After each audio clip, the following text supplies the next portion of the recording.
And, oh, wait, he's already here. It's Mike Garofolo. Mike, what's up?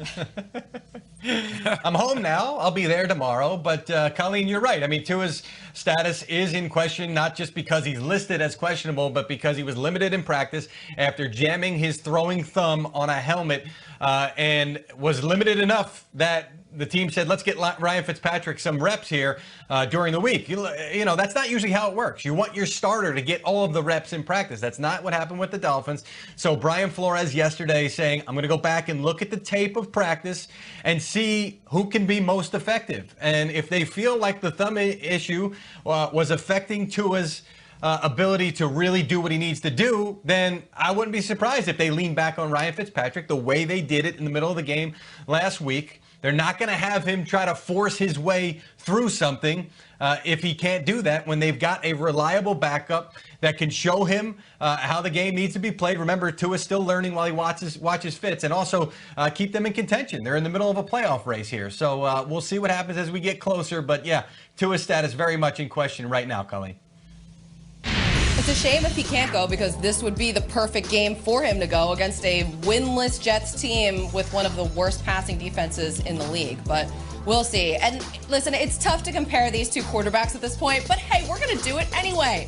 Fitzmagic has the higher completion percentage and more passing yards on the season. The rookie has the edge in touchdown to interception ratio and passer rating, even with the benching. So how does the Dolphins locker room feel about all of this? Are we making this a bigger deal than it actually should be? Mike, Rob, Shaun, what do you think? Yes, I'm here with Shaun O'Hara for a little shop talk. Shaun, you went through a similar situation when you were with the Giants. How do you think Coach Brian Flores is handling the situation with the quarterbacks?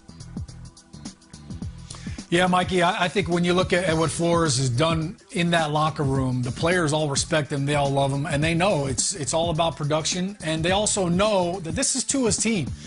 You mentioned the Giants situation, so I'll take you under the hood. Since we're in the shop right now, let's take a look at the engine and what went on behind the scenes. Look, in 2004, Eli Manning was a rookie.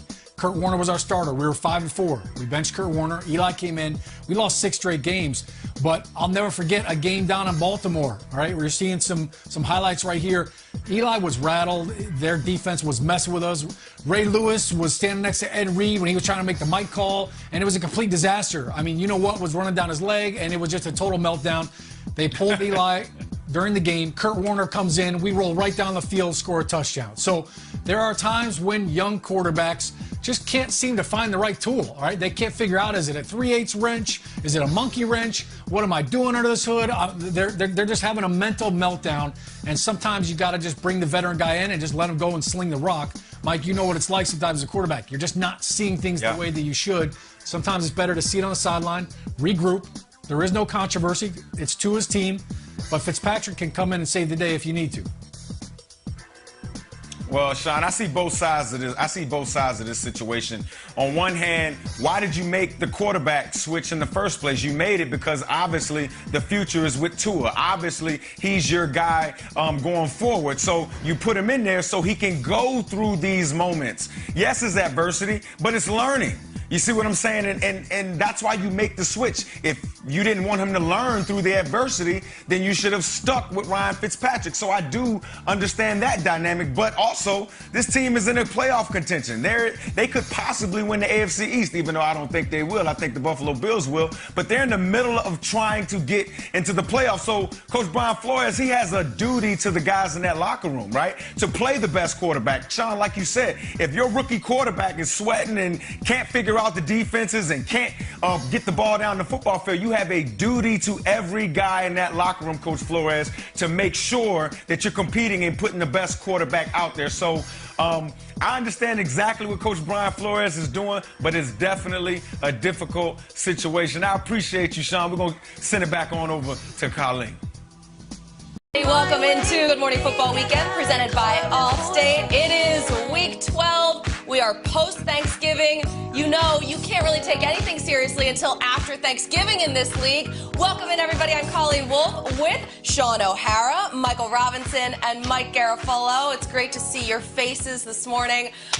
Everybody out there, make sure you follow along with the show. You can tweet us all show long. Just use the hashtag GMFB. Get your Real Mike Rob Report questions in now.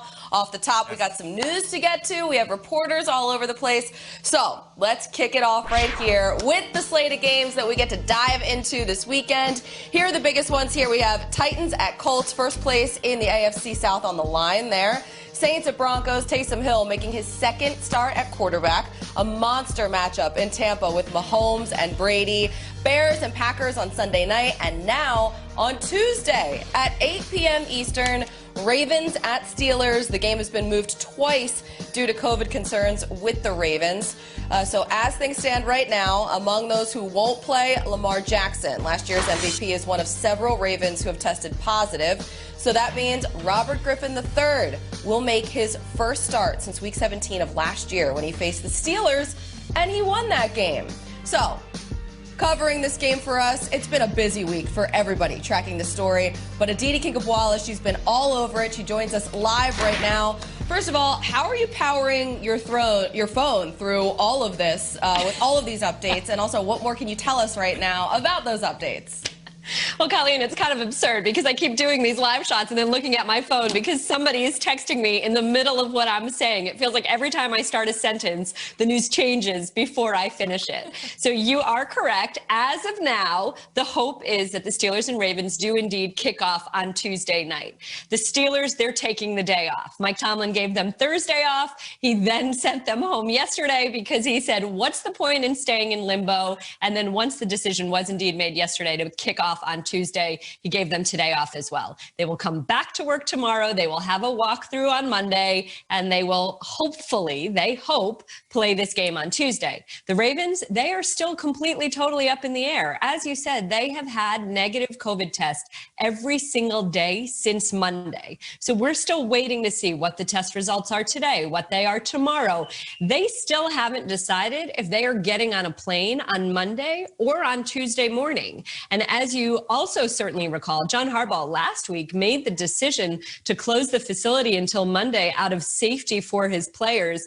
As you mentioned this, right now, between these two teams, there are 16 players on the reserve COVID list. 12 with the Ravens, 4 with the Steelers. And so, again, this is still sort of up in the air. The Steelers players started the week being extremely frustrated, Colleen, because as you know, this has happened to them already multiple times this season. Week 4, the Titans, they were supposed to play them. Thursday before the game, they find out that that game is postponed. This will be the third time that they now are facing a team coming off of a bye. They're definitely feeling a little bit put out about this, but one could make the argument that it's fair. They've sort of felt the repercussions of this season a little bit more than anyone else.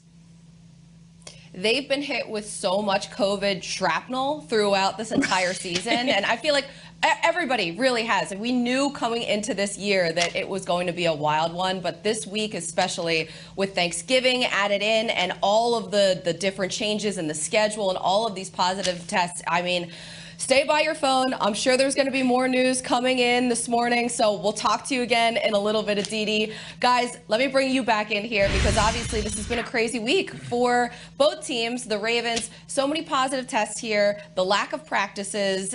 Mike Rob, how does this really affect players and coaches trying to prepare for this game?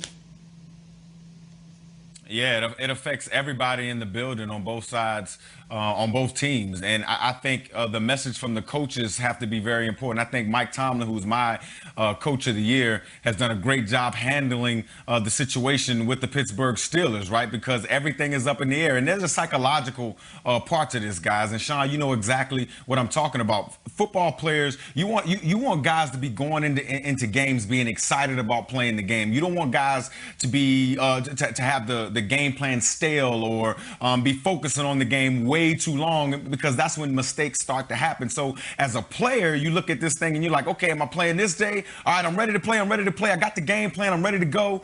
And then you get the news that you have to wait. There's a little bit of there's some exhaustion there. There's a little bit of, you're upset. I think that it's on the coaches and it's on the leadership in these organizations to make sure that their teams are ready to get the right message across. Because again, psychologically, players are always ready to play. You want guys to be playing when they're going this way, not plateauing. Yeah, Mike, Rob, that's such a huge part to this, the psychology in it, the mental aspect of it. And I think a lot of that reason is why Mike Tomlin has sent his team home 2 days in a row. He doesn't want them mentally drained by coming in and wondering about it and practice, but